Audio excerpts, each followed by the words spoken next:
El título de mi trabajo es La Editorial Habanera Cultural S.A., Contribución histórica a la cultura local y nacional desde 1926 a 1958.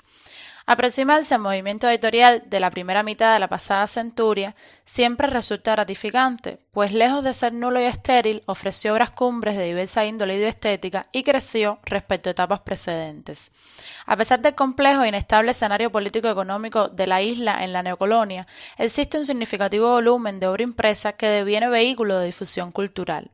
Existieron heterogéneos intentos dirigidos a impulsar la actividad editorial, la creación artística y literaria, el interés por la lectura, la investigación y la creación de bibliotecas públicas.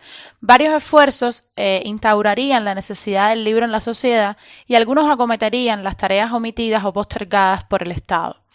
En este periodo, colmado de frustraciones y una gran indiferencia gubernamental, surgió una editorial que defendería el valor de la literatura cubana y fomentaría la producción internacional. Su nombre es Cultural S.A. En esta ocasión, reconstruir el devenir de esta editora, de detenernos en la protección y preservación de la memoria nacional, el funcionamiento de sus librerías, descubrir la actividad material y espiritual que gestó y sus singularidades es lo que motiva esta presentación. El embrión de lo que sería esta editorial habanera se halla en la última década del siglo XIX a raíz de la emigración y posterior desenvolvimiento de los españoles José López Rodríguez en 1880 y Ricardo Veloso Guerra en 1896, provenientes de Galicia y Zamora respectivamente. En la próxima diapositiva podemos ver las imágenes de ambas personalidades. A la derecha se encuentra Ricardo Veloso, propietario de la librería Cervantes, y a la izquierda José López Rodríguez, propietario de la Moderna Poesía. López Rodríguez se enfocó en el negocio de la compra y venta de libros en la isla y en 1890 instituyó en la calle Pi Margal y Plácido, actual obispo, la librería e imprenta La Moderna Poesía.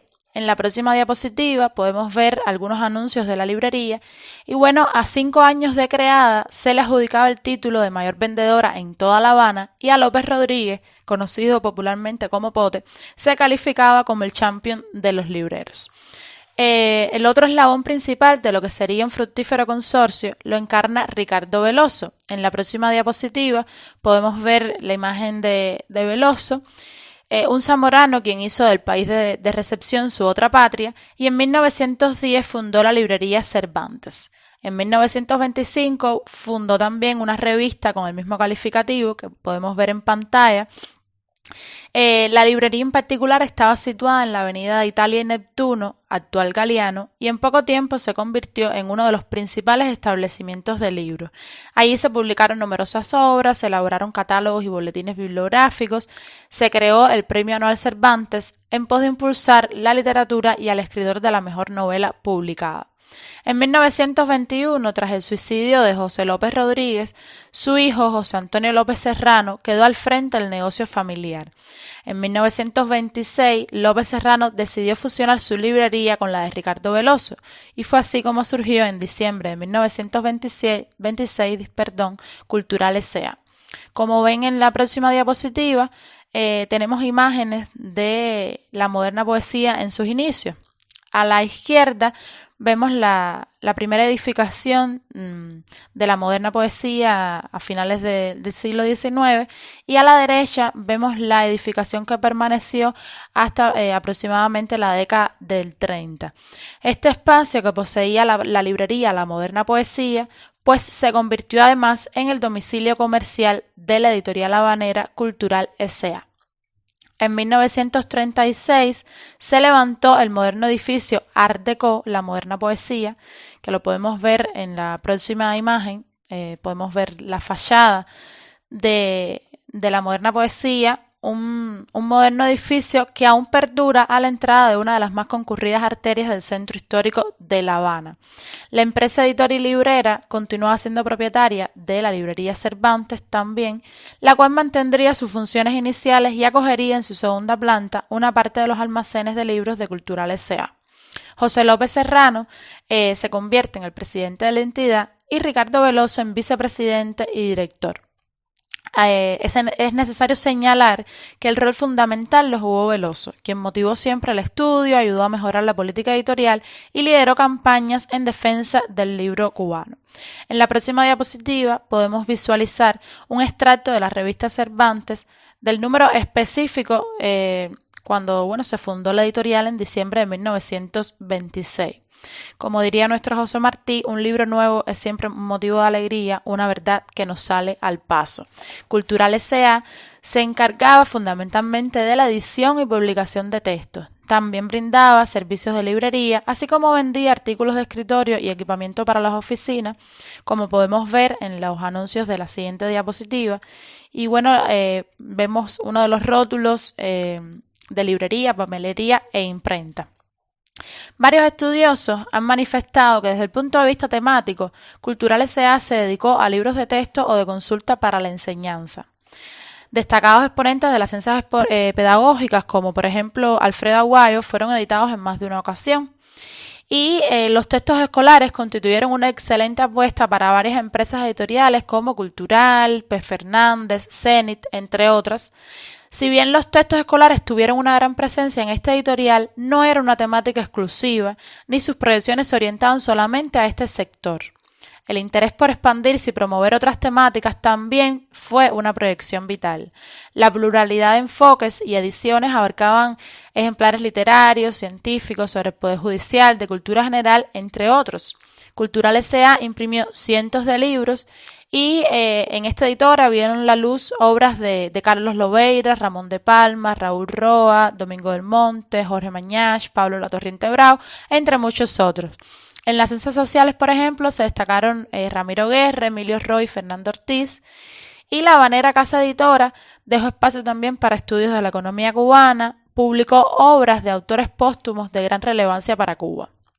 Precisamente, en un feliz intento por recobrar textos de ilustres pensadores, se concibió la colección de libros cubanos dirigida por Fernando Ortiz de 1927 a 1939, en la que se encuentra gran parte de la literatura cubana y la historiografía del siglo XIX. En la próxima diapositiva podemos apreciar la opinión de Emilio Roy sobre esta colección y la constancia en la labor realizada por Cultural S.A. Ambrosio Forné, por su parte, califica este proyecto editorial entre los más serios, ambiciosos e importantes de la primera mitad del pasado siglo.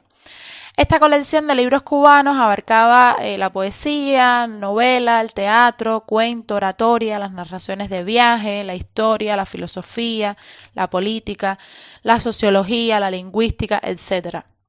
Las aspiraciones de esta colección comprendían figuras cumbres de la literatura y la ciencia cubana y significativos pensadores foráneos. A continuación podemos apreciar un fragmento de uno de los textos de esta colección del libro Cuba, Pluma y Lápiz, que nos traslada a la calle Obispo, donde se encuentra enclavada precisamente la editorial.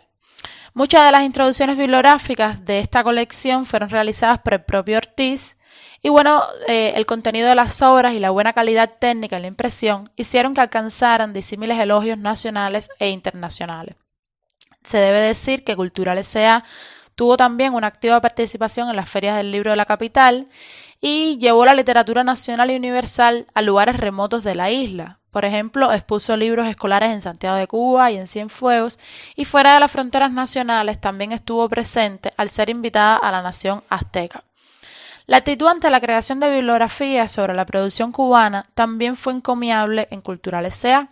Con el fin de reducir el silencio bibliográfico, se disponía de un gran número de catálogos que presentaban modernas obras, daban a conocer los mejores resultados obtenidos en diversas especialidades y contenían todas las obras editadas o administradas por Cultural S.A. El trabajo en las librerías y en la editorial constituía un servicio llamado a influir en el mejoramiento cultural del país.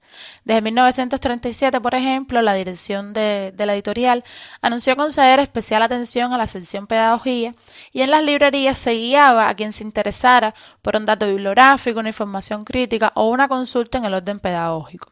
El librero de aquellos años recomendaba títulos y orientaba a los futuros lectores.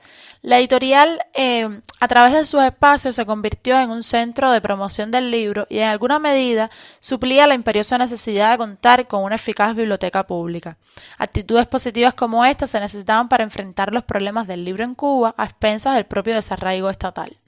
A pesar de la situación en el periodo neocolonial, se realizaron esfuerzos por parte de intelectuales, diversos profesionales, asociaciones e instituciones culturales en pos de conservar el acervo bibliográfico y literario de la nación. En el caso de Cultural S.A., con sus librerías, las consultas que proporcionaba, los servicios bibliotecarios que podía ofrecer, pretendía lograr una misión educativa y cultural. De manera general, podemos apreciar en la próxima diapositiva tres referencias sobre la actitud de uno de los fundadores y de manera general sobre la labor de la editorial. Sin dudas, en esta entidad desarrolló a instancias privadas un conjunto de servicios y actividades dirigidas a elevar la cultura de la población, a formar profesionalmente a los interesados y conservar el patrimonio cultural. Como refiere Cira Romero en la edición en Cuba, entre los más sobresalientes proyectos culturales se cuenta Cultural S.A., la mayor empresa editorial del lapso que comenzó la verdadera industria del libro en Cuba. En 1944 el fondo editorial llegó a poseer más de 500 títulos, se habían editado alrededor de 25 catálogos por materias y las librerías contaban con más de 500.000 ejemplares diferentes. Las tecnologías y los sistemas de impresión fueron evolucionando en la isla y los adelantos tecnológicos también fueron acogidos con rapidez por la editorial. Este avance técnico vino aparejado de una expansión inmobiliaria. Precisamente ya en la década de 40 se sumaba una tercera construcción en Aguadulce y San Indalecio, donde se encontraban los talleres de imprenta y los almacenes de libros y papel. Tanto fue el esplendor de Cultural S.A. que llegó a tener varias filiales en los años 50 fuera de las fronteras nacionales. A modo de cierre y visualizando, dos imágenes actuales de la moderna poesía, donde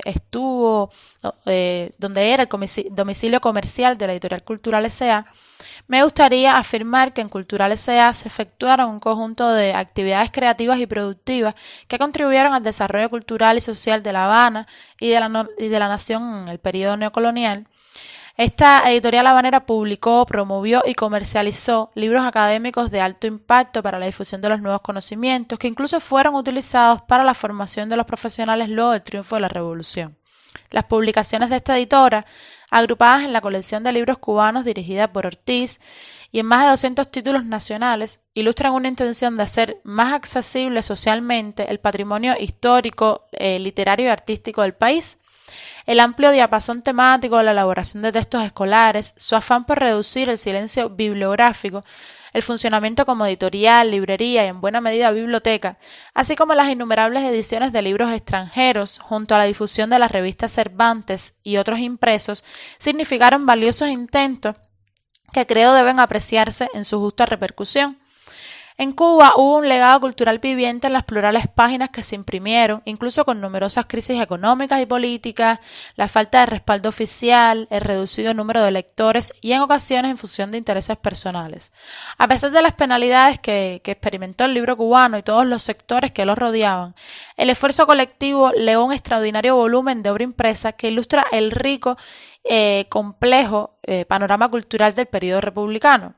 La experticia de los editores, impresores, libreros y los trabajadores del ramo, junto a los progresos técnicos, posibilitaron al triunfar la revolución contar con editoriales preparadas, como la propia Cultural, que sirvieran de base para la publicación de obras en amplias tiradas. Así concluyo esta ponencia y muchísimas gracias a todos por la atención.